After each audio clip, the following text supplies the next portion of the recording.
Olimpiade invernale Milano-Cortina 2026, si è chiuso il sipario di un evento che, al di là delle 30 medaglie azzurre, ha contato numeri importanti anche nell'organico logistico organizzativo, a cominciare proprio dagli alpini intervenuti in maniera massiccia a supporto concreto delle varie attività. Un gran lavoro, dichiara il presidente nazionale dell'Associazione Alpini Sebastiano Favero, che riempie di orgoglio, dice, l'intero corpo. Oltre 1500 dell'Associazione Nazionale Alpini impegnati in vari fronti, in varie attività, in sinergia con e anche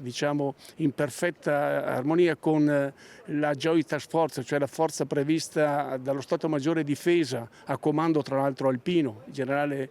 Claudio Mora. Ci siamo integrati completamente, abbiamo lavorato assieme, abbiamo dato, io credo, una grandissima risposta in termini di contributo perché queste Olimpiadi, al di là dei grandi risultati che i nostri atleti hanno ottenuto, avessero anche un grande risultato dal punto di vista organizzativo. Come sempre pronti, disponibili, capaci, e forse direi che sarebbe necessario che qualcuno se le ricordasse. Che qualcuno se ne ricordasse, una frase di certo non buttata lì a caso dal presidente Favero, che esprime una velata, ma non troppo, amarezza nella scarsa considerazione dimostrata nei loro confronti anche durante la cerimonia conclusiva, con nessuna menzione fatta alle penne nere al loro operato, fatto che in realtà ha fatto storcere il naso un po' a tutti gli alpini. Questo è un po' di amarezza, lasciatemelo dire, ce l'ho, io spero che sia stato solo un lapsus, però ricordarsi che c'erano tantissimi alpini in armi e tantissimi alpini dell'associazione presenti che hanno dato un contributo come volontari,